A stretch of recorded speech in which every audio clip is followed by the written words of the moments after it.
શ્રી કૃષ્ણાય નમઃ. શ્રી ગોપીજનવલ્લભાય નમઃ. શ્રીમદાચાર્ય ચરણકમલેભ્યે નમઃ. શ્રી ગુસાઈજી પરમ દયાલવે નમઃ. શ્રી ગુરવે નમઃ.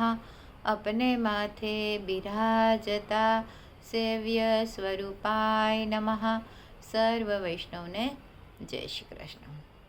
ગત બે વિડીયોથી આપણે ઉત્સવ વિશે માહિતી મેળવવાની કોશિશ કરી રહ્યા છે. એના જ અનુસંધાનમાં હજી આગળ આપણે થોડીક માહિતી મેળવીશું. તો ઉત્સવ મુખ્ય 4 પ્રકાર: નિત્ય ઉત્સવ, નૈમિત્તિક ઉત્સવ, પર્વના ઉત્સવ અને મહોત્સવ. તો એના પણ 4 પેટા પ્રકાર છે: ઉત્સવ, મહોત્સવ, મહામહોત્સવ અને મનોરથ. અને એ સિવાય હજી એક છે પાટોત્સવ, કે જે દિવસે પ્રભુ પાઠ પર બિરાજે એને આપણે પાટોત્સવ તરીકે મનાવીએ છીએ. આપણા ઘરે જ્યારે પ્રભુ પધારે છે, આપણા માથે બિરાજે, જ્યારે કોઈ વલ્લભ બાળક આપણને પુષ્ટ કરાવીને પ્રભુ પધરાવી આપે જે દિવસે, એ દિવસ એટલે આપણા ઠાકોરજીનો પાટોત્સવ. આવી રીતે ઉત્સવના પ્રકાર છે. તો ઉત્સવ, ઉત અને સવ, આમ 2 શબ્દથી આ બન્યો છે. તો આ બધાના પ્રકારનું આપણે ટૂંકમાં એક લાઈનમાં એની વ્યાખ્યા જેવું આપણે જાણવાની કોશિશ કરીએ. તો ઉત્સવ એટલે કે ઉત્સાહ અને આનંદ, એની અભિવ્યક્તિ એ ઉત્સવ. તેમાં ઉત્સાહિત વ્યક્તિ જે હોય છે એ સ્વયં પ્રસન્ન થાય છે, હર્ષ મનાવે છે. પછી મહોત્સવ. તો મહોત્સવમાં આ જે ઉત્સાહ છે, ઉલ્લાસ છે, એ એક વ્યક્તિ સુધી સીમિત નથી રહેતો, બલ્કિ એ ઘરના બધા કુટુંબીઓ, પરિવારજનો જે બધા છે અને આસપાસના આપણા બધા સગા વહાલાઓ એની અંદર વ્યાપ્ત થઈ જાય છે. અને પછી બધા મળીને એ આનંદ, એ ઉત્સાહ વ્યક્ત કરે છે. એટલે આ ઉત્સવનું વ્યાપક સ્વરૂપ થઈ જાય છે. અને મહામહોત્સવ એટલે કે અપેક્ષાકૃત, આપણે જે અપેક્ષા રાખી હોય એ પ્રમાણે અભિનવ રૂપે અલભ્ય લાભ, એટલે જેને દુર્લભ લાભ, એવું બહુ જ રેર પ્રકારે આપણને મળતો હોય, એવા અલભ્ય લાભ દ્વારા હર્ષ અને ઉત્સાહની લાગણીને આપણે વ્યક્ત કરીએ છીએ. અને આવું કરવા માટે આનું આયોજન ઘર ઘરમાં, ગલી ગલીમાં, પૂરા નગરમાં, શહેરમાં બધે ઉમટી પડે છે, બધે વ્યાપ્ત થઈ જાય છે, ફેલાઈ જાય છે. એટલે આ મહામહોત્સવ અપરિમિત રૂપે, એને કોઈ મર્યાદિત દાયરો નથી હોતો, એમાં એ સીમિત નથી હોતો, સમગ્ર રીતે અને બધાએ સહિયારો મનાવવાનો હોય છે. એટલે ઉત્સવ એક નાનું સ્વરૂપ, એનાથી મોટું મહોત્સવ, એનાથી મોટું મહામહોત્સવ. અને આપણા મનનો જે મનોરથ આપણને હોય એ મનોરથ, એ ઈચ્છા પૂર્ણ કરવી પ્રભુના સુખાર્થે, એ કહેવાય મનોરથ. હવે જ્યારે સારસ્વત કલ્પમાં નંદ બાબાને ત્યાં ઠાકોરજીનું પ્રાકટ્ય થયું, શ્રી કૃષ્ણ પ્રકટ થયા, ત્યારે ગોકુલમાં મહામહોત્સવ મનાવવામાં આવ્યો હતો. તે આનંદ ફક્ત નંદ બાબાના ઘર સુધી સીમિત નહોતો, કે ગોકુળ સુધી સીમિત નહોતો, સમગ્ર વ્રજમાં એ વ્યાપ્ત થઈ ગયો હતો. બધાના જ હૈયામાં આનંદ છલકાઈ રહ્યો હતો. અને આનું સુંદર વર્ણન છાપ જે કવિઓ છે, કીર્તનકાર, એમાંના ચતુર્ભુજદાસજીએ પોતાના એક પદમાં સુંદર એનું વર્ણન કર્યું છે. તો એ પદ આજે આપણને ગાવાની કોશિશ કરીએ છીએ.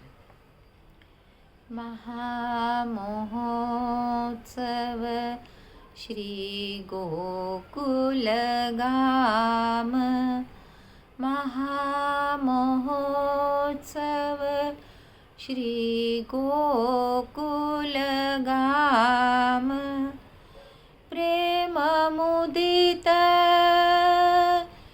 ગોપીયશ ગાવત, પ્રેમ મુદિત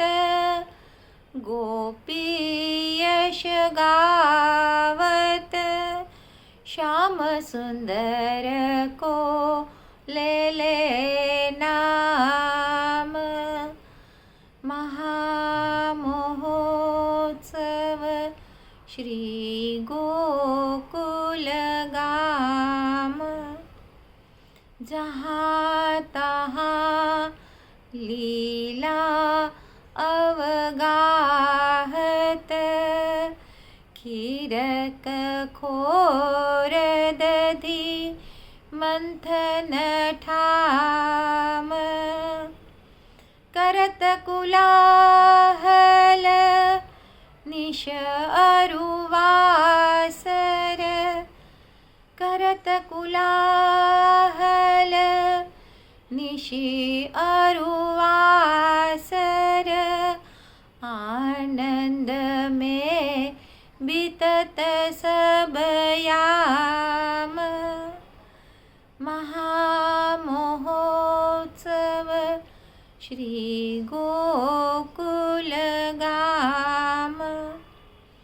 नंद गोप सुत सब सुखदायक, मोहन मूरति पूरण काम।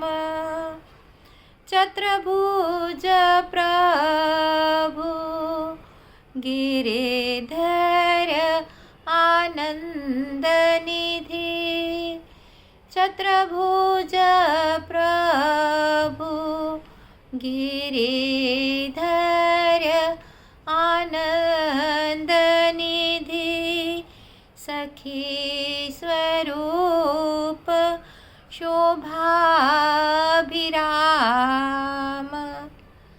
महामहोत्सव श्री गोकुल गाम। महामहोत्सव महामहोत्सव महामहोत्सव श्री गोकुल गाम। नंद नंदन की जय जय जय। चतुर्भुज दास की जय जय जय। આજના મારા વચનોને પ્રભુ ચરણોમાં સમર્પિત કરું છું. કૃષ્ણાર્પણમસ્તુ. જે કાંઈ ભૂલ ચૂક થઈ હોય તે માટે ક્ષમા ચાહું છું.